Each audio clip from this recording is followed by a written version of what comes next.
Vlog-A-Day 792.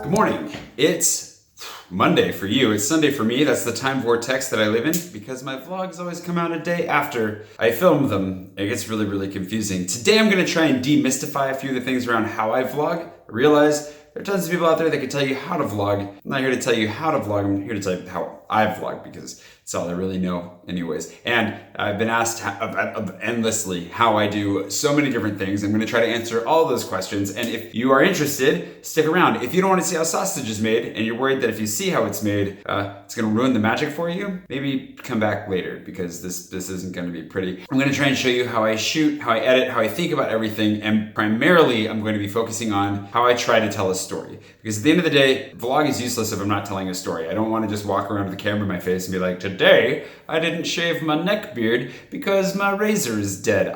That's part of it. That's a component to a story. Sure. In and of itself, not particularly interesting. We're gonna get into that. But before we can get into any of the details, I need coffee and food because I haven't had either of those things. My friend Bethany is probably already waiting for me at the place I'm supposed to be right now. So since I'm late, let's get started.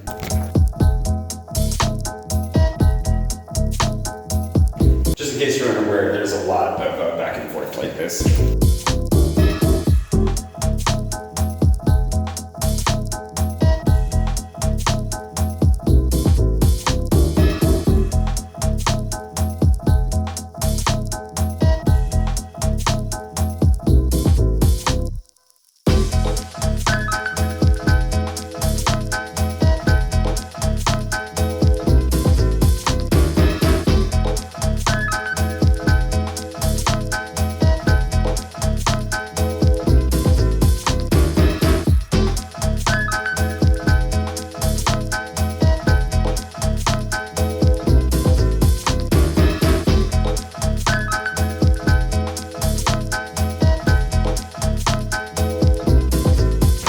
You have two basic shots. Locked off shots on tripods, which I try to do as much as possible, and then carrying the camera shots. And talking to the camera, I don't actually know where I'm going at this point. I'm gonna have to look at a map. And one of the nice things about vlogging, especially on a daily basis, is that if your friends are ever late for brunch, you don't have to worry about it because you've got other things that you can do while you wait, beyond just the usual extra workload that I have to manage as I go. Anyways, I gotta figure out where I'm going. Now, one key piece of equipment that I use all the time, and I'm actually using on both of these, is a tripod. This is the ultimate tripod in my mind because it folds up to be smaller than my wallet. Basically, you can do that, put it right in your pocket, take it out, redeploy it. Doesn't take much time or effort. Obviously, if you're walking, you can do it before you set the camera down, and then wham, bam, done. Of course, the issue is, I'm gonna make an argument that I don't believe you need a flip out screen because I think that you should be able to figure out how to frame yourself in a shot with or without the flip out screen. Doesn't mean it's perfect every time, but I just think that flip out screens tend to lend towards, you know, oddities as you go. One of the other things you have to get used to is people looking at you and thinking that you're weird while you're filming out in public. It's just part of life. I don't know if you noticed, but I'm filming with my buddy Prushan's camera and I have the same tripod underneath this one, which is making it very handy to just put down as I go. But one of the things that I really wanted from vlogging every day, I had basically the way that I look at vlogging, and the reason that I vlog is because I have a lot of personal goals that I want to accomplish in life that vlogging actually serves. Whether those are personal goals like being able to talk in public in a street like this and not care what people think as they come and go. That was something that I really had to work at, and I think I'm pretty much there. We'll test that as we go. But everything up to just trying to get video to be a part of my life again, working on storytelling. If you can put yourself through the pressure of vlogging every day for long enough, you're going to become a better storyteller naturally. And I try to tell stories in 3 layers. If I'm firing on all cylinders, the first is the plot. Plot is your beginning, middle, and end, right? Your 3-act structure. It's kind of the basic underlying bones of any given story. Character A wants something, goes for something, has some problems, has to overcome those problems, and then either gets the thing or doesn't, and we learn something as a result. Every YouTuber, like vloggers that you're gonna watch, anybody that's telling any kind of a story is gonna have hopefully a basic 3-act structure. You can break that into a 5-act structure. There's a lot of different ways to tell a story. One of the key elements to a story, especially long form storytelling, which is ultimately what I'm trying to accomplish with my vlog, is knowing what a character wants and figuring out what a character needs. Those are vitally important. And in any given day, I often start by saying what my goals for the day are, where I'm hoping to go, what I'm hoping to do, what I'm hoping to accomplish with the day. That way, you know from the outset, what is it I'm after? What does success look like for that day? What does failure look like for that day? And maybe even what are the stakes? Long form storytelling though, for me, because I'm vlogging every day and I want to keep vlogging every day for I don't know how long, I want to tell a story that'll actually suck you in for a year, 2 years at a time. And so I look at that as long form storytelling. I'll show you when we get back to the apartment. I was going to talk about this when I was at the apartment, but Bethany being late for a brunch has given me some time to talk now. I made sure to put up like my goal board on the wall, or I have the champagne bottles that I use that represent goals that I'm hoping to attain within the year of 2018. I put those up, I talk about them regularly, I come back to them regularly, and as I'm working towards them, I tell you how I'm progressing so that you know where I'm at, what struggles I'm facing, what successes I'm having, and we can share that together. Because if you don't know what I want, then you're not gonna know for sure whether or not I'm having a hard time or not. If I don't tell you that I want to become a citizen in France, then it doesn't really matter much if I have to leave France next year, right? Like if they kick me out, that'll suck, but it's not nearly as grave as if I have big long-term goals that relies on. So you need to know those things about me, or it's not gonna make a lot of sense. I'm hungry, I wish he's here soon because I want brunch.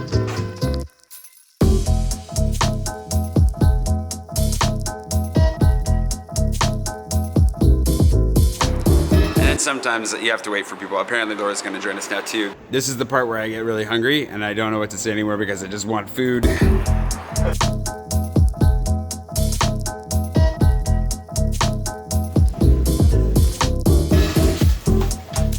not waiting. At least not for the coffee. All right, so the 3 layers thing. What I was trying to say, this is surprisingly difficult to just actually put into words. What I was trying to say was that the first layer is plot, like what's actually going on during today. One of my favorites that came out recently was Pigeon Attack, which I feel like is a great video that I really enjoyed making a lot. And it's one that has no theme, like no overarching theme. It's one that's just driven pretty much purely by plot, which is really difficult to do actually. It's one of the longest I've ever done along those lines. And it's really, really hard to actually accomplish an interesting video that is basically just driven by what's happening during the day. So that's kind of your base level. The second layer then is the theme. So if I'm going through the day and I'm talking about, I don't know, let's say the importance of giving a crap, I don't know. So let's say that I'm going through the course of the day and I'm actually talking about something else that's really important to me, whether that's writing or there's an actual story I'm telling from Mercy Ships, my time with Mercy Ships, or just trying to hand down a life lesson because I feel particularly, spry that day. That's your second layer. So over the course of telling the story of your day, you come back to that theme and tell that other story throughout your day. So you revisit it like I'm doing today. I'm talking about how I vlogged today over the course of actually living my life for the day. And then the third layer is if you can tie those 2 layers together. So it's kind of like 2.5 more than third, I suppose, but the idea is that you use what happens during the course of the day as an actual demonstration or example of what your theme is for the day. One of my favorites that I think I hit out of the park recently on that is actually my yachting video, or the video about the yacht festival in Cannes. The first layer being going to a yacht festival and just seeing what that's like. The second layer being talking about trying to combine doing what you want with your life and following your dreams with doing good in the world. And then the third layer being taking the fact that we're hanging out with a bunch of rich people in yachts and wanting to do good with their lives and using those as kind of like the way to tie the whole thing together, especially with the emotional payoff of I actually was struggling to talk about it that day because it's kind of intense. I have coffee while I wait, so I'm fine, but I would like to eat soon.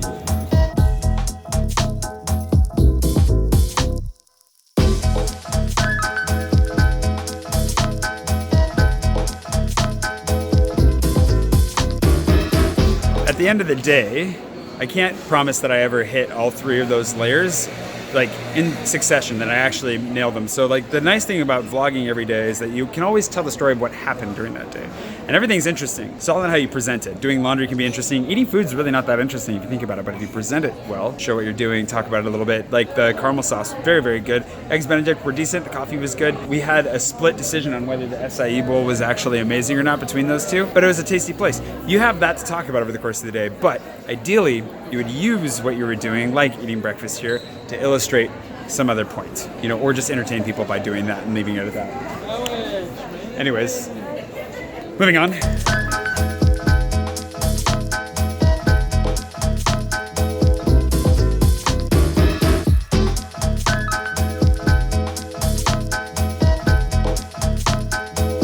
Having patient friends is important too. I do try, and I think these guys would vouch for me, to be very non-invasive when I'm filming. So a lot of times people don't even know I am. It's one of the reasons why I've hesitated on going for a full camera, because it's much less obvious when you're walking around with just a cell phone. That's really important. The other thing for the long form storytelling is emotional balance, like maintaining your highs and your lows, because life has highs and lows, and to me, it can't be all highs all the time. Full time, all the time positivity, not something I'm interested in.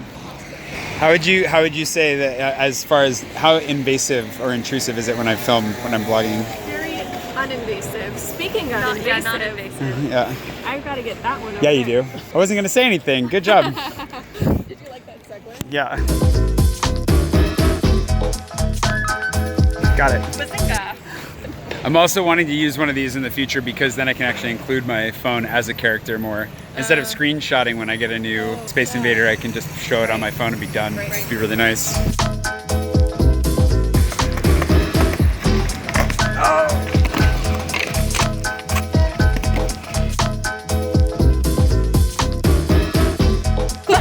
Bet that he's not a huge fan of the whole Space Invader hunting thing. All right, this way. Not yet. I love this neighborhood. So emotional balance. One of the real benefits to vlogging for me has been that it also turns into a way of hearing myself think. And I'm often an external processor. So being able to stop, listen to myself and be like, wow, I'm in a really bad spot. I need to think about this, is always a good way to reflect over the course of the day and at the end of the day as well. So by the end of it, it ends up leading into a lot more positivity than you sometimes really feel. And I feel like that's one of the actual healthy benefits of vlogging for me, has been that it's helped me to maintain a more positive outlook on life in the midst of challenging circumstances than I would have been able to otherwise. And so it's been a huge blessing in that way. That said, life still sucks sometimes. And you don't want to give up on the truth of the matter, which is that some days are really rough, some circumstances are brutal, and sometimes you just want to lay down and die. I went through a really, really tough day when I was at VidCon in Anaheim, and ended up posting a very short video. It was on one of the few subjects I don't actually talk about on my vlog, but I've also been able to share about like the brutal circumstances around like my bankruptcy last year from the tech company and other stuff that I was doing. And those are really important, because if you're human, you're gonna have bad days, you're gonna have bad seasons. The benefit of maintaining an honest dialogue isn't so much that you're trying to say woe is me or express just how bad life is. The goal is not to complain. The goal is to help other people feel encouraged that if you can survive it, they can too. Hopefully. I'm assuming I survive it. If I don't, well, at least you've got a roadmap of what not to do.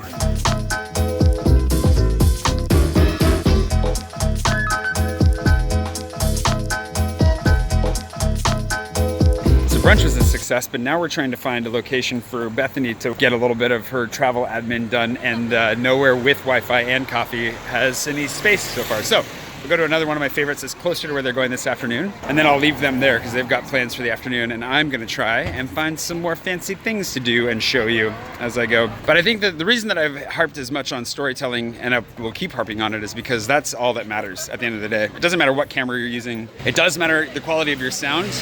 You'll notice that annoying sounds like scooters going by are distracting from talking. Wind is even worse. So having a directional microphone can actually be really helpful. I just don't use one because I have to plug it into my phone. I have one. I very rarely use it though, because you have to carry it, plug it in. It's bulky, it's harder to carry, it's harder to hold. Very helpful to have. So I almost always have it on me, just very rarely use it. My video gets glitchy, which it does from time to time, and my style is kind of glitchy anyways. People can put up with that. But you can't put up with really bad sound. It's very, very annoying, and it's a subconscious thing, and I think that's part of the reason why it's also more annoying, is you don't perceive it as directly, and as the sound quality degrades, so too does your patience and the pleasure you derive from watching. It's definitely something to keep an eye out for as well.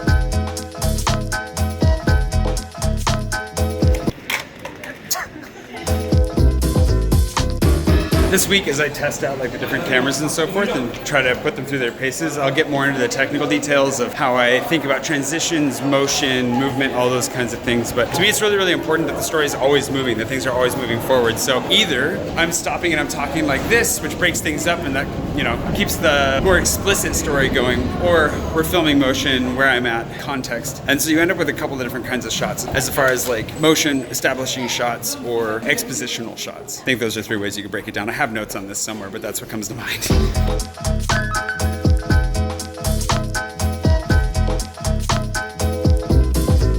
One of the things that people ask me about all the time is how my camera doesn't get stolen. Real answer, how do people not notice cameras sitting around all the time? Nobody really notices. Even this one, I left it over here. These guys were freaking out. A lot of people walk by, nobody even noticed it was there. So that's part of it. But the other thing is keeping like situational awareness. as best you can. I sound way, that sounds like way up my own butt to say, like, keep your but seriously, situational awareness is important.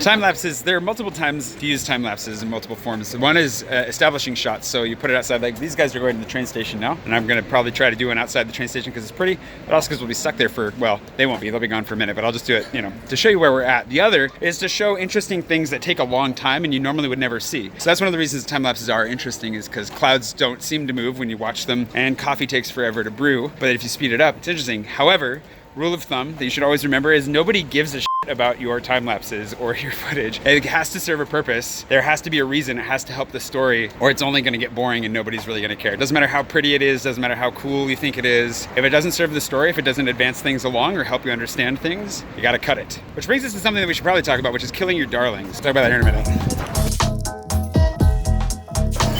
All right, recaffeinated. That was kind of a madhouse there when we just finding a place to sit and have a drink of coffee and some Wi-Fi. I'm gonna go down, I'm gonna take some time lapses, I think at Notre Dame, but it's really important to remember, like, I don't get to fly my drone very often, so my audience generally really enjoys the drone shots that I am able to put in and has a little bit of a higher tolerance for using those kinds of things. But still, I only use drone shots to try and advance the story. It's a lot of fun to show yourself walking somewhere or show the work we were doing with Vendange. If you go watch those videos, you'll see that I'm able to show like the vineyards and us working in ways that I never would be able to with just my camera from the ground. So it adds a lot for the establishing shots, and it's just a very interesting way of showing people working that advances the story, and that's why it's so enjoyable. It's not just because it's beautiful drone footage. If you strung a bunch of beautiful drone footage together with no purpose, it'd be kind of boring. But if you use it to advance the story, then it becomes something really cool, really exciting. It's like action scenes in a movie or fight scenes. If you have action or fight scenes just for their own sake, they get boring very, very quickly. But if the stakes are high and if the fight actually matters, the violence actually has an impact. Action sequences are amazing if there's something at stake, if it advances the story. If it doesn't do those things, an action sequence is useless. And similarly, in vlogging, time lapses, drone footage, even just regular montage of nice shots, they don't move things along. Cut them. The other thing I'm going to end up using that time lapse for is the hook. So you've already seen it. I haven't even made it yet, but it's at the beginning of the vlog. That's my plan. Because one of the other important things is to get people tied in quickly, especially people that have never seen a vlog before. My intros, which do generate a lot of random interest as well, are designed for a number of purposes beyond just being kind of silly. They're made to express a little bit of my personality, like just to have fun. They're made to give a unique introduction to every vlog, hopefully hook people in with a little bit of interest, like what the heck is going on here. And then also one thing that I probably never really talked about before is that the intention was really to demonstrate that I'm here to do this for real. Like, it takes a lot of planning, good timing, consistency to make all of those intros before even getting started, and then to keep going. Like, if you've never noticed, each intro is a day of the week, right? So each day of the week has its own intro character, and they're all numbered, and I put in like some holidays and family birthdays and that kind of stuff, so you miss one and you're completely thrown off for the rest of the year. So it's another way of forcing myself to the commitment of being like, I'm in this for real, and also as a way, hopefully subtly, of letting people know just how much work I'm really willing and able to put into it. A lot of work. Not only growing out the beard, shaving it down, planning the costumes, traveling around the world to do it this year, but then sticking with it. It's tough. And then after that, you just put in some fancy footage from the day to get people interested in like what they might see, give a small preview, subtle preview hopefully, so you don't give anything away, and then you're off to the races. Sometimes I don't know what I'm saying anymore. All right, I think I need to wrap this up soon. I think there's one more. Speaking of not knowing what I'm going to be talking about, editorial calendars. One of the really important things, I think that every day has interesting stuff happening, and you can always tell a story, but waking up and thinking, what am I talking about today, is not a great feeling, and it happens frequently. One of the ways that I can get around that is by planning a little bit ahead. The way I do that is basically the way that I've always done blogging side of things, and anything else that requires a regular production schedule is an editorial calendar. So sitting down and thinking, okay, for the next few months, what do I want to talk about, and when would it make sense to talk about it? So I have some pretty consistent ones. Mercy Ships Mondays, Friday Wednesdays, French Fridays. They're all alliterated just to make it easy, but those ones I can plan in advance and think, okay, on Thursday I need to film a French Friday. What do I want to do? 5 best croissants, great places to ride your bikes, all kinds of fun stuff. So that's a focus point, and then you can think like, okay, what are 10 things I need to do? And then you have 10 weeks planned for your Fridays. Same thing with Mercy Tips Mondays or Readily Wednesdays. You can kind of build an ongoing story just within the stories that you're trying to tell among those themes. But I also don't want to overdo it. I don't overplan, because there's some days where you just want to chill, some days where you just want to say, hey, what happened today? And you always want to be flexible to be able to say, scratch this, what I really need to talk about is this. Wipe out your whole plan for the day and then come back to it later. All that to say, I haven't actually done my editorial calendar for a little while, and I really need to get back on top of it. And I have one for this week, for this whole week of the vlog thing, but not beyond that. So definitely want to get on top of that.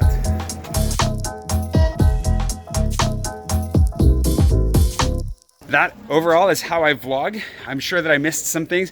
If there's anything that I missed that you think would be really interesting to see, that you're wishing that I would have shown, whether that's tips, tricks, behind the scenes secrets, how I film, how I do anything, let me know in the comments below, because this is the week of the vlog and I will be sharing a lot more about how I do it as I go, just intrinsically. So feel free to hit me up on those, and I will see you bright and early tomorrow morning. Oh, I'm gonna do a live edit as well, so make sure to link to the live edit. If you wanna see how I edit, I'm gonna edit live and you can see just what it looks like in real time to actually sit down and edit a vlog every night. And then I'll see you bright and early tomorrow morning for yet more of the week of the vlog.